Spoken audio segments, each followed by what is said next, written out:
మరో అంశం వచ్చేసి ఇది ఆయనకి సెక్యూరిటీ సంబంధించి కూడా రీసెంట్గా మేము చాలా ఆరోపణలు చేశారు. మీరు ఏదో చెడిపోయిన వెహికల్ ఇచ్చారు మొన్న దీన్ని వినుకొండకి వెళ్తున్నప్పుడు అని చెప్పేసి అది చాలా చర్చలు వచ్చే దాని గురించి.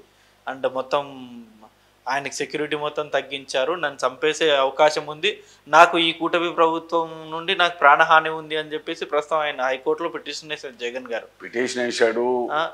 నిజంగా మీరు ఏమైనా చేయాలనే ఆలోచన ఉందా జగన్ గారికి కూటమి ప్రభుత్వం? ఏ రాజకీయ పార్టీ కూడా ఎవరినో అంతమంది ఇస్తే రాజకీయం అధికారం శాశ్వతంగా ఉంటుంది అనేటువంటిది భ్రమంలో ఏ రాజకీయ నాయకుడు కూడా ఉండడు. జనరల్గా చంద్రబాబు నాయుడు గారు పాదయాత్ర వేసినప్పుడు కానీ, లోకేష్ బాబు యువగనప్పుడు కానీ నియంత్రించి నానా రకాలుగా ఇబ్బంది పెట్టి రాళ్లతో వేసి కోడిగుడ్లు వేసి రకరకాల ఇబ్బందులు పెట్టారు, ప్రతిఘటించారు అన్ని రకాలుగా. ఆ రోజు ప్రాణాలకు తెగించి పనిచేశారు.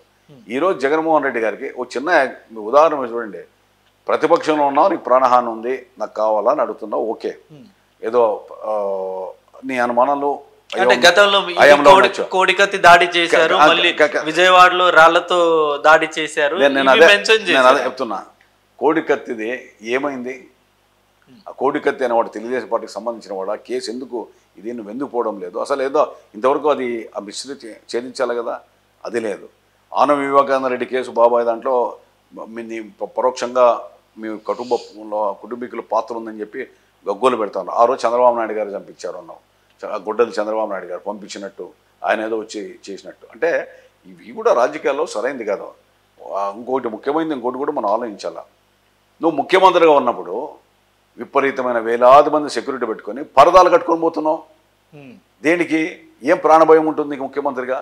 అంటే ముఖ్యమంత్రిగా పరదాలు కట్టుకొని పోయేటువంటి పరిస్థితికి వనగూడిన వ్యక్తి ఈ దేశంలో ఏ ముఖ్యమంత్రి కూడా పరదాలు కట్టుకొని పోయేటువంటి పరిస్థితి లేదు.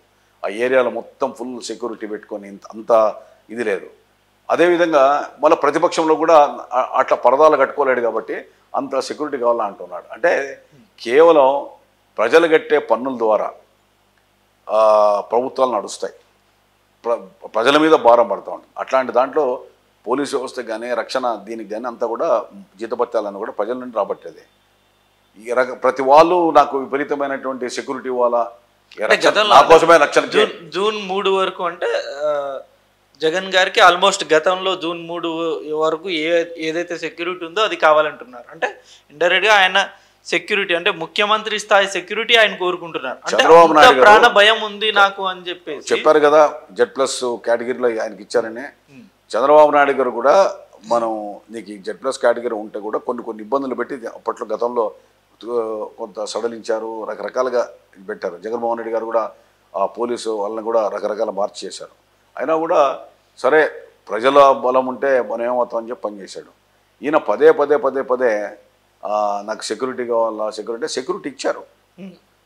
సిబ్బంది ఎంతమంది ఇచ్చారో సంఖ్యాపరంగా షిఫ్ట్ల ప్రకారం ఎంత ఇచ్చారో కూడా ఒకటి వైట్ పేపర్ రిలీజ్ చేశారు కదా ఆయన సెక్యూరిటీ దీని ప్రకారం. ఆ విధంగా కాకుండా ముఖ్యమంత్రి హోదాలో ఎట్లున్నారో పెట్టాలంటే నీ దగ్గర డబ్బు ఉంది, 200-300 మంది ప్రైవేట్ సెక్యూరిటీని పెట్టుకోగలవు. తర్వాత నీ నిజంగా ప్రజానాయకుడినప్పుడు ఒక ప్రజానాయకుని మీద దాడి చేయాలంటే ఎవరు కూడా అంత ధైర్యం సాహసం చేసే పరిస్థితి లేదు. రామారావు గారు జనం దగ్గర పోయారు. చంద్రబాబు నాయుడు గారు చిన్న ఎగ్జాంపుల్, ప్రతిపక్షంలో ఉండి మొన్న ఎన్నికల్లో కూడా ఆయనతో పాటు నేను రాయలసీమలో అనేక ప్రాంతాలు తిరిగాం, ఫ్యాక్షన్ కర్నూలు జిల్లాలో తిరిగాం. సాదాసీద మనిషిగా పోయి జనంలో పోయి జీప్ మధ్యలో పెట్టి నడిపారు. అంటే అక్కడి నుంచి బాంబులు వేసో ఇంకోటో జరగచ్చు, కానీ నాయకుడు అన్నవాడు తెగించాలా, ప్రజల కోసం పనిచేయాలా. అట్లనే థ్రెట్ ఉంటే జాగ్రత్తగా ఉండాలి. అలిపిరిలో ఇన్సిడెంట్ ఆ రోజు ప్రజల కోసం నక్సల్ దీని మీద కొంత నిర్బంధం మీద కొంత కఠినంగా చంద్రబాబు నాయుడు నిర్ణయం తీసుకోవడం వలన ఆ రోజు అలిపిరి సంఘటన జరిగింది. దాని వెనక అనేక రకాల హస్తాలు ఉన్నాయని రకరకాల ఆరోపణలు కూడా వచ్చాయి. బట్ ఏదైనప్పటికీ కూడా జరిగింది. అన్నీ జరిగినా కూడా మళ్ళీ కోలుకున్న తర్వాత కూడా ఆయన ప్రజల పక్షానే ఉన్నాడు. అంతేందుకు పవన్ కళ్యాణ్ గారే చెప్పారు, అలిపిరి జరిగిన తర్వాత బయటకు వచ్చి తను కుంగిపోకుండా చేశాడని. నాయకుడు అనేవాడు కేవలం ప్రజలున్నది, ప్రభుత్వం ఉండేది, ప్రజలు కట్టే ట్యాక్సులన్నీ కూడా మా కోసమే, మా రక్షణ కోసమే, ప్రభుత్వం ఉండేది కూడా మాకంతా ఆ డబ్బులతో మాకు పూర్తిగా రక్షణ కల్పించామంటే శాంతి భద్రతలకి ఈరోజు ప్రతి మనిషికి ఒక పోలీసుని ఇవ్వలేరు కదా. రాష్ట్రం అంతా కూడా పోలీసు వ్యవస్థ కేవలం నాయకులని రక్షణ చేయడానికి, వాళ్ళని కాపలా కాయడానికి సరిపోతే. ఇంతకుముందు మీకు చెప్పాను, అంగరక్షకులను అందరికీ చంద్రబాబు నాయుడు ఇవ్వడం లేదు. ఒకటే వైఎస్ఆర్సీపీ నాయకులు కానీ లేదా జగన్మోహన్ రెడ్డి గారిని ఆలోచించాలి. మీరు వచ్చినటువంటి 2 నెలల్లో అధికారంలోకి వచ్చిన తర్వాత 2019 ఎన్నికల తర్వాత రాష్ట్రంలో ఎంతమంది నాయకులకి గన్మెన్లు మీరు ఇచ్చారు? చంద్రబాబు నాయుడు గారు వచ్చిన ఈ 2 నెలల్లో మీరు ఎంతమంది గన్మెన్లు ఇచ్చారు? అది వాళ్ళు ఆ శ్వేతపత్రం రిలీజ్ చేయమనండి వాళ్ళని. వాళ్ళు గతంలో ఇచ్చారు, మా వాళ్ళు ఇంతమంది ఇచ్చారు, మీరు ఎంతమంది ఇచ్చారని చెప్పి డిమాండ్ చేయమనండి, అడగడం. ఎందుకంటే వాళ్ళకి యథేచ్ఛకి ఎక్కడ పడితే అక్కడ గన్మెన్లు ఇచ్చి ప్రైవేట్ సైన్యాన్ని ఎంకరేజ్ చేసేట్లు చేసి భయానకమైనటువంటి వాతావరణాన్ని గ్రామాల్లో సృష్టించి టెండర్లు, ఇసుక మాఫియాలు, రకరకాల ఇబ్బందులు పెట్టడానికి ప్రజలు కూడా తెలుగుదేశం పార్టీలో సానుభూతి పనులు, వ్యాపారస్తులు భయపడడానికి దోహదపడే రీతిలో ఆ రోజు వైఎస్ఆర్సీపీ ప్రభుత్వం ప్రయత్నం చేసింది. వాటన్నిటి పాపాలే ఫలితమే ఈరోజు ఆయన 11 సీట్లకు పరిమితి కావడానికి కారణమైంది. అది కూడా రియలైజ్ కాకుండా మళ్ళీ కొంత టైం ఇవ్వు, 1 ఇయర్, 1 సంవత్సరం ఓపిక పట్టు, అసలు ఏం చేస్తారని. లేదా నీకు అధికారం 5 ఏళ్ళు ప్రజలు ఇచ్చారు, ఇచ్చిన తర్వాత నీకున్నటువంటి అపారమైన అనుభవం ఏమైనా ఉంటేనో, సలహాలు ఏమైనా ఉంటేనో, ఈ విధంగా చేస్తే బాగుంటుంది, ఈ విధంగా చేస్తే బాగుంటుంది అని చెప్పి మంచిని జరగడానికి దోహదపడే రీతిలో శాసనసభలో మాట్లాడు, బయట మాట్లాడు. అది ఏం కాకుండా అధికారం పోతానే ఏదో పిల్లి శాపనార్థనాలకి ఉట్టి పడిపోతుందని, అది అందలేదు కాబట్టి పడిపోవాలని కోరుకున్నట్లు ఆ శాపనార్థాలు మంచిది కాదు. ఇంకో అంశము, ఇప్పుడు ఆయన ప్రస్తుతం జరుగుతున్న అంశాల గురించే జగన్ గారు చేసిన ఇంకో డిమాండ్ అనుకోవచ్చు, లేకపోతే హైకోర్టులో వేసిన పిటిషన్ కావచ్చు. మీరు జగన్ గారికి భయపడి ఆయనకు మైక్ ఇవ్వాల్సి వస్తుంది కాబట్టి మీరు జగన్ గారికి నిజంగా భయపడి ప్రతిపక్ష హోదా అనేది ఇవ్వట్లేదు అన్నది ఆయన ప్రధానంగా చెప్పారు. మీరు చట్టంలో అంటే శాసనసభ దీని నియమావళి ప్రకారం ఒకటి ఇవన్నీ కూడా చట్టాలు, నియమావళిలు, నిబంధనలు పక్కకు పెడదాం. మొన్న తెలుగుదేశం పార్టీకి 23 సీట్లు వచ్చినప్పుడు అంటే ఆ ప్రతిపక్ష హోదా రావాలంటే 17-18 సీట్లు ఉండాలి. శాసనసభలోనూ బయట నేను అనుకుంటే అంటే వంశీ తర్వాత కొంతమందిని ఎమ్మెల్యేలను లాగాడు, 3-4 ఎమ్మెల్యేలని పార్టీలోకి ఫిరాయింపు తీసుకున్నాడు. నేను అనుకుంటే నీకు ప్రతిపక్ష హోదా కూడా లేకుండా చేస్తాను జగన్మోహన్ రెడ్డి అన్నారు స్టేట్మెంట్. ఆయన గుర్తు తెచ్చుకోవాలి. అంటే ఏంటి, మాకు ఆల్రెడీ మీకు 17-18 ఉన్నారు, ఇంకొక 2-3 నేను తీసేస్తే నీ ప్రతిపక్ష హోదా పోతుంది అని చెప్పాడు ఆయన. అంటే ఏంటి, ఆయన మనసులోది తర్వాత ఉన్న వాస్తవాన్నే ఆ రోజు చెప్పాడు. ఈరోజు 11 మంది వచ్చిన తర్వాత నాకు ప్రతిపక్ష హోదా ఇవ్వలేదంటే ఏంటి అంటే, నీవు ఆ రోజు మాట్లాడింది ఏంటి, ఈరోజు మాట్లాడేది ఏంటి? నేను అనుకుంటే ప్రతిపక్ష హోదా కూడా ఉండదు చంద్రబాబు నాయుడు అని అన్నాడా లేదా? అన్నారు. ఆ మాట అన్నప్పుడు ఏ ఉద్దేశంతో అన్నావు? కేవలం ఇంకో 2-3 శాసనసభ్యులను తీసుకుంటే పార్టీలకు లాగేస్తా, అవసరం వస్తే నీ పోతుంది అనేటువంటి భావన. ఇప్పుడు ఈ 11 మందిలో చంద్రబాబు నాయుడు గారు అనలేదని నేను అనుకుంటే నువ్వు ఒకటే శాసనసభ్యుడు మిగులుతావు, 10 మంది కూడా లాక్కుంటారని చెప్పి ఎక్కడ మాట్లాడడం లేదు కదా ఆయన. అంటే హుందాగా వివరిస్తున్నాడు శాసనసభలో కానీ ఎక్కడైనా కానీ. ఆయన ఏంటంటే ఈ బూతులు, అసభ్య పదాలని చంద్రబాబు నాయుడు గారు యాక్సెప్ట్ చేయరు. ఎందుకంటే ఆయనకున్న అనుభవం కావచ్చు, ప్రజల పట్ల ఉన్నటువంటి అవగాహన కావచ్చు, లేదా తాను నేర్చుకున్నటువంటి ఆ సభ్యత కావచ్చు. ప్రజలు ఏమనుకుంటారు, ప్రజలకు ఏమి వల్ల ఒక ముఖ్యమంత్రి ఎట్లా ఉండాలి. ఈయన చిన్న వయసులో వచ్చింది, ఇష్టం వచ్చిన రీతిలో ఏదో బూతులు తిడితేనే హీరో వర్షిప్, తర్వాత దాడులు చేసి హీరో వర్షిప్ అనే భావనతో ఉన్నాడు. అది కరెక్ట్ కాదు. పరిపక్వతతో పరిపూర్ణమైనటువంటి వ్యక్తిగా మారిన తర్వాత ఆయన వ్యవహరిస్తే సబబుగా ఉంటుంది. 11 మందితో ఈ రోజు నువ్వు 11 మంది ఉన్నప్పుడు ప్రతిపక్ష హోదా ఇవ్వలేదు అంటే, హోదా అంటే ఏంటి నేను ఒకటి అడుగుతున్నా.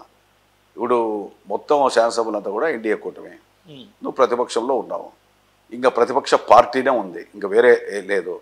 లేనప్పుడు నువ్వు ఆ కారు లేదా జీతము ఆ పిఎస్ఎల్ కోసం అడుగుతున్నావా క్యాబినెట్ హోదా? స్ట్రైట్ అవే ఒకటి అడుగుతున్నా జగన్మోహన్ రెడ్డి గారు. ఆయన ఒకటే చెప్తున్నారు, అంటే నాకు హోదా అనేది ఇస్తే కాదు, హక్కుగా మైక్ ఇస్తారు, నేను మైక్ ఇస్తే నేను ప్రశ్నిస్తాను, దానికి వాళ్ళు ఇరకాటంలో పడతారు. నీకు ఇరకాటంలో పడ్డం కాదు, హక్కుగా మైక్ ఆటోమేటిక్గా ప్రతి శాసనసభ్యుని కూడా శాసనసభలో హక్కు ఉంటుంది. కాకపోతే మెజారిటీ అధిక సంఖ్యాకులను బట్టి సమయాభావాన్ని స్పీకర్ గారు కేటాయిస్తారు. దానితోటి మీకున్న 11 మంది సభ్యులు ప్రతిపక్షంలో ఉన్నటువంటి వ్యక్తులకు కూడా ఆయన అవకాశం ఇస్తున్నాడు దాంట్లో ఇవ్వడంలా. కానీ ప్రజలు తిరస్కరించిన 11 మంది శాసనసభ్యులు వచ్చినా కూడా నేను మొత్తం సభనంతా నియంత్రించాలా, ఉన్నటువంటి 161 మంది ఎవరైతే ఉన్నారో వాళ్ళందరికంటే కూడా నేను అతీతుడిని అనేటువంటి భావన సరైనది కాదు. నేను ఆయన ఏంటంటే ఉన్నది నీకు ఇచ్చిన సభ్యులు ఎంతమంది, నీకున్నటువంటి అంటే ప్రజల్లో ఉన్నటువంటి తీర్పు ఏ విధంగా వచ్చింది, ఆ ప్రజా తీర్పుకు అనుగుణంగా ఒక ప్రతిపక్ష పార్టీని వీళ్ళన్నీ కూడా నువ్వే ఆ ప్రతిపక్షంలో ఉన్నటువంటి పార్టీ మీదే. ఆ ప్రతిపక్ష పార్టీలో ఉన్నటువంటి శాసనసభ్యుల సంఖ్యాబలంగానే కాకుండా ప్రతి శాసనసభ్యులు కూడా మాట్లాడడానికి అవసరం. క్వశ్చన్స్ ఉన్నాయి, రకరకాలు వేసుకో. కానీ ఏదో ముఖ్యమంత్రికి ఇంత టైం ఇస్తే నాకింత టైం వెళ్ళా, లేదా ఉప ముఖ్యమంత్రి టైం ఇస్తే నాకింత వెళ్ళాలి, సభని నువ్వు దాన్ని నిర్దేశించే హక్కు కోల్పోయావు. ప్రజలు ఇవ్వలేదండి, ప్రజలే ఇవ్వలే నీకు అవకాశం. అట్ ది సేమ్ టైం ఇంకోటి ఏంటి, నీకు ఏది లేకపోయినా మాజీ ముఖ్యమంత్రిగా వైఎస్ఆర్సీపీ ప్రతిపక్ష పార్టీగా శాసనసభలో నీకు ఉన్నటువంటి అవకాశం ఉంది. అదేవిధంగా అనేక ప్లాట్ఫారాలు కూడా ఉన్నాయి.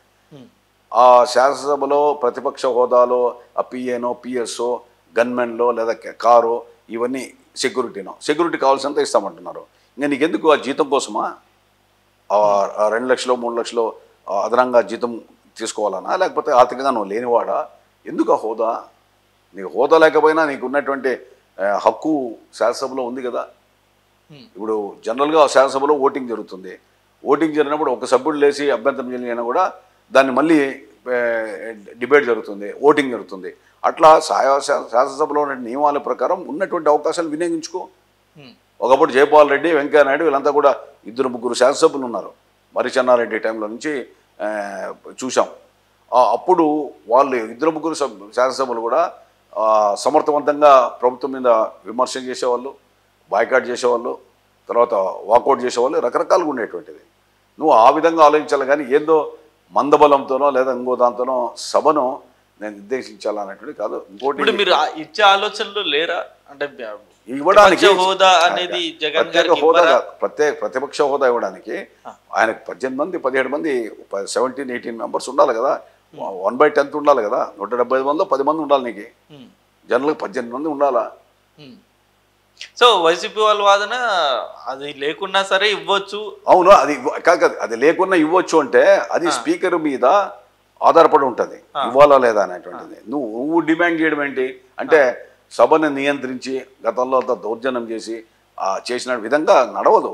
ఒక పద్ధతులు ఉంటాయి, విధానాలు ఉంటాయి. మరి నువ్వు అడుగుతున్నావు, ఇదే క్వశ్చన్ అడిగే కదా. చంద్రబాబు నాయుడు గారికి నేను అనుకుంటే ప్రతిపక్ష హోదా కూడా పోతుందని చెప్పి 23 సీట్లు మీకు ఇచ్చారు.